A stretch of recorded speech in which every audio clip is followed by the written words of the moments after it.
மிக அண்மையிலே கத்தோலிக்க அருட்தந்தை ஜீவந்த பீரிஸ் அவர்கள் 2009 முள்ளிவாய்க்காலிலே நடைபெற்றது இன அழிப்பு, தமிழின படுகொலை என்கின்ற விடயத்தை தன்னுடைய ஒரு உரையிலே பதிவு செய்திருந்தார்.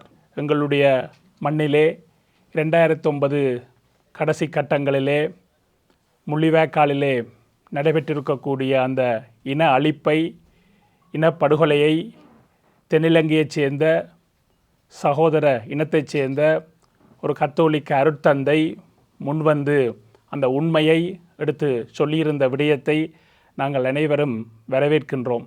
கொத்து கொத்தாக கொன்றளிக்கப்பட்ட எமது தமிழ் உறவுகள், அது மட்டுமல்ல சர்வதேச நியமங்களை மீறி யுத்தத்துக்கு பாவிக்கப்பட முடியாத யுத்த குண்டுகளை, பொஸ்பரசு குண்டுகளை மற்றும் கிளஸ்டர் குண்டுகளை எல்லாம் வீசி தமிழினத்தை திட்டமிட்டு அழிக்க வேண்டும் என்று நடைபெற்ற அந்த இனப்படுகொலை வைத்தியசாலைகளாக இருக்கட்டும், நோஃபயர் ஜோன் என்று அறிவிக்கப்பட்ட இடங்களாக இருக்கட்டும், அவற்றின் மீது திட்டமிட்டு நடாத்தப்பட்ட விமான குண்டுவீச்சுக்கள், செல்வீச்சுக்கள், பல்குழல் பீரங்கி தாக்குதல்கள் என்று அனைத்துமே தமிழினத்தை திட்டமிட்டு ஸ்ரீலங்கா படைகள் அழித்தன என்பதை கட்டியம் கூறி நிற்கின்றன.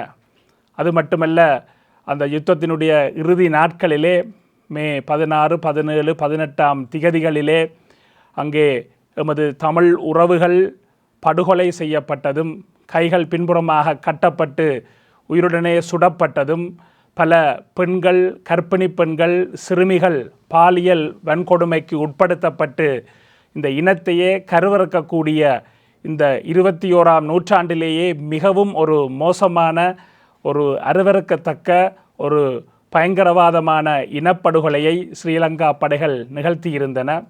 அந்த உண்மையை உணர்ந்த ஒருவராக, ஒரு மனிதாபிமானம் நிற்கவராக, மனித உரிமைகளுக்காக குரல் கொடுப்பவராக கத்தோலிக்க அருட்தந்தை ஜீவந்த பீரிஸ் அவர்கள் அந்த தன்னுடைய கருத்தை பதிவு செய்திருந்தார்.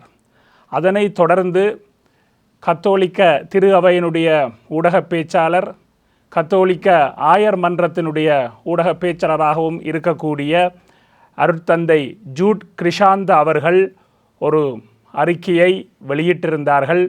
அங்கே நடைபெற்றது, முள்ளிவாய்க்காலிலே நடைபெற்றது இனப்படுகொலை அல்ல, அது பயங்கரவாதத்துக்கு எதிரான போர் என்றும், அங்கே கொல்லப்பட்டவர்கள் பயங்கரவாதிகள் என்றும் என்கின்ற ஒரு கருத்தை அவர் கத்தோலிக்க திரு அவை சார்ந்து வெளியிட்டதாகவே நாங்கள் பார்க்கின்றோம்.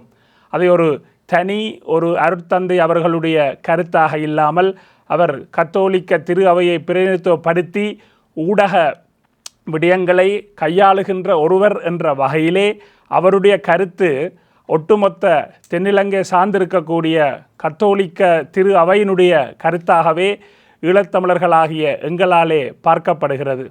ஆகவே அவருடைய அந்த கருத்து 2009 முள்ளிவாய்க்காலிலே எங்களுடைய முன்னாள் மறைமாவட்ட ஆயர் ராயப்பு யோசப் ஆண்டகை அவர்களுடைய தரவுகளுடன் கூடிய விஞ்ஞானபூர்வமான சாட்சியத்திலே இறுதி 8 மாதங்களிலே 1,46,679 பேர் படுகொலை செய்யப்பட்டிருக்கிறார்கள் அல்லது வலிந்து காணாமலாக்கப்பட்டிருக்கிறார்கள் என்கின்ற தரவை அவர் ஐக்கிய நாடுகள் சபையிலே சாட்சியமாக ஆதாரபூர்வமாக கையளித்திருக்கிறார்கள்.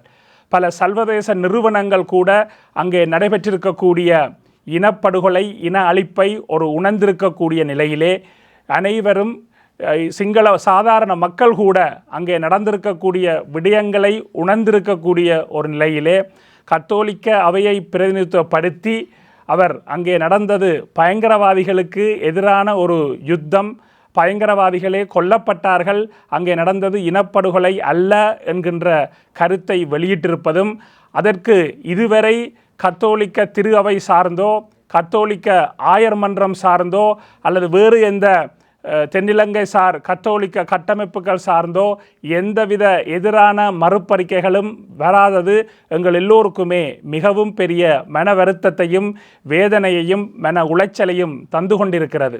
ஆக அதனை தொடர்ந்து நடந்திருக்கக்கூடிய ஒரு நிகழ்விலே கத்தோலிக்க ஆயர் அவர்கள் இந்த ஜூட் கிருஷாந்த அவர்களுக்கு பொறுப்பாக இருக்கக்கூடிய கத்தோலிக்க ஆயர் அவர்கள், அதாவது எங்களுக்கு தமிழின படுகொலை நடைபெற்றது என்றதை கூறியிருந்த அருட்தந்தை ஜீவந்த பீரிஸ் அவர்களுடைய கருத்து ஒரு தனிப்பட்ட கருத்து என்று அறிக்கை வெளியிட்டிருக்கக்கூடிய நிலையிலே அதை மீண்டும் அவர் உறுதிப்படுத்தி, அதே நேரம் ஊடக பேச்சாளர் அருட்தந்தை ஜூட் கிருஷாந்த் அவர்களுடைய கருத்தை பற்றி எந்தவித மறுப்பையும் தெரிவிக்காதது ஒட்டுமொத்த கத்தோலிக்க திரு அவையும், தென்னிலங்கை சார்ந்திருக்கக்கூடிய கத்தோலிக்க திரு அவை தமிழர்களை பயங்கரவாதிகளாகவே பார்க்கின்றதா என்கின்ற கேள்வியை எங்கள் மத்தியிலே எழுப்பியிருக்கிறது.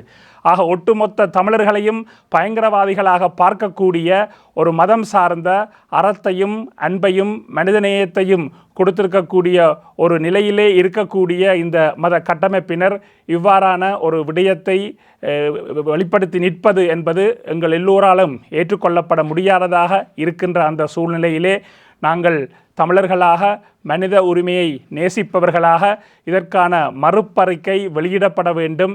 பகிரங்க வழியிலே இங்கே முள்ளிவாய்க்காலிலே 2009 நடைபெற்றது இனப்படுகொலை, இன அழிப்பு என்பது ஏற்றுக்கொள்ளப்பட வேண்டும் என்கின்ற கோரிக்கையை இந்த ஊடக சந்திப்பூடாக நாங்கள் தென்னிலங்கை சார் கத்தோலிக்க பீடங்களுக்கும் அதனை சேர்ந்தவர்களுக்கும் வேண்டுகோளாக முன்வைக்கின்றோம்.